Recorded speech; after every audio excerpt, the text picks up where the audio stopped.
देखो माँ, बारात जा रही है। अरे तो इसमें कौन सी नई बात है, बारात तो यहाँ से आती जाती रहती है। काश माँ, मेरी भी शादी हो पाती। अरे तू फिक्र मत कर बेटी, मैं तेरी शादी एक इंसान से करा दूंगी। लेकिन ये कैसे हो सकता है माँ, मैं तो एक चुड़ैल हूँ।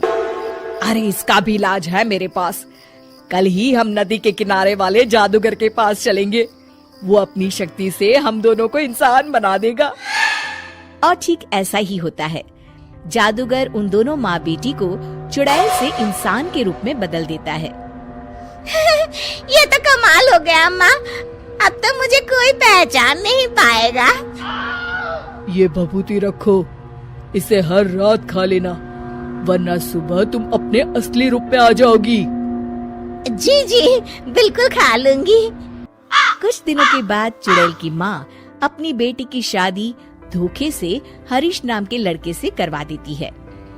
फिर एक दिन, अरे मान गए हरीश, इतनी सुंदर पत्नी तो किस्मत वालों को मिलती है, और एक तुम हो कि खुश होने के बजाय हमेशा तुम्हारा मुंह हारे हुए लीडर के चमचे की तरह लटका रहता है।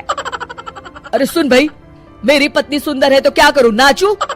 देख लाला, सुबह सुबह मेरा दिमाग खराब मत कर। अरे वो सब तो ठीक है, लेकिन एक बात मेरी समझ में नहीं आती, तुम हर दूसरे दिन कम से कम 10 लोगों का राशन खरीद कर ले जाते हो। अरे आखिर तुम इतने राशन का करते क्या हो? तुम्हारे घर में तो खाने वाले सिर्फ 4 लोग हैं। अरे तुझे मेरे घर की बातों से क्या लेना देना, तू चुपचाप अपनी दुकानदारी कर, वरना यहाँ दुकानों की कमी नहीं है। इतना कहकर हरीश वहाँ से चला जाता है।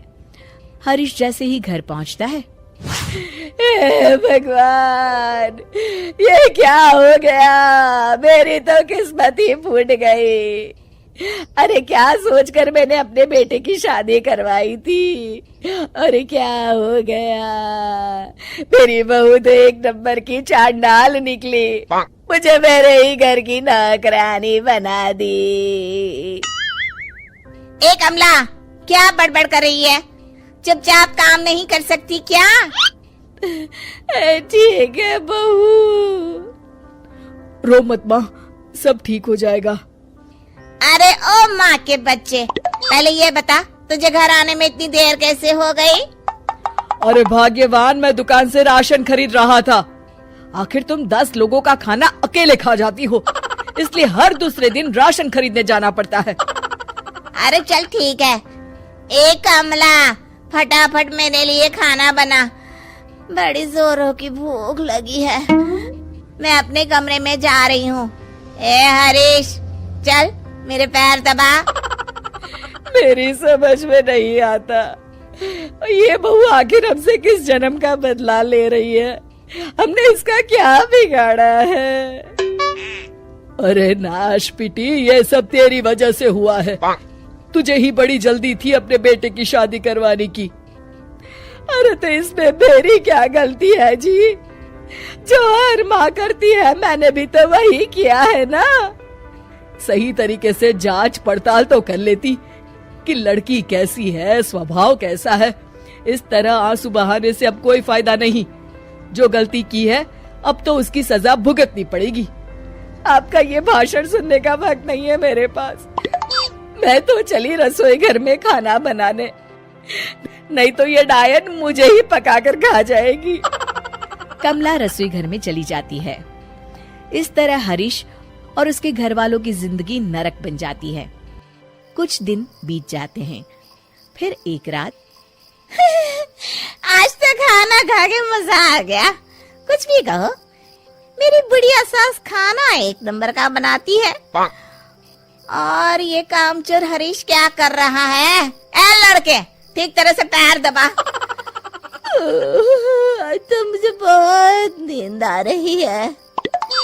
इस तरह उस रात चुड़ैल जादूगर की दी हुई भभूति खाना भूल जाती है। अगली सुबह अपनी बगल में लेटी चुड़ैल को देखकर हरीश की आंखें फटी की फटी रह जाती है। अरे मर गया रे, ये क्या, ये भाग्यवान तुम तो एक चुड़ैल हो। तूने सही कहा हरीश, चुड़ैल हूँ मैं, चुड़ैल। अरे मर गया, अरे कोई बचाओ मुझे। इतना कहकर हरीश घर से बाहर की तरफ भागता है। तभी उसके पड़ोसी भी जाग जाते हैं और सब देखते हैं कि हरीश के पीछे एक चुड़ैल पड़ी है। गौर से देखने पर पता चलता है कि ये तो उसकी पत्नी ही है। सारे गांव वाले मिलकर उस चुड़ैल को मारते मारते एक कुएं की तरफ ले जाते हैं। चुड़ैल गांव वालों से डरती, रोती, बिलखती उस कुएं तक पहुंच जाती है और अनजाने में ही कुएं के अंदर गिर जाती है। गांव वाले फौरन कुएं में कुछ कचरा और डंडिया डालकर उसे भर देते हैं और इस तरह हरीश का अपनी पत्नी यानी कि चुड़ैल से पीछा छूटता है और हरीश और उसके घर वाले चैन की सांस लेते हैं।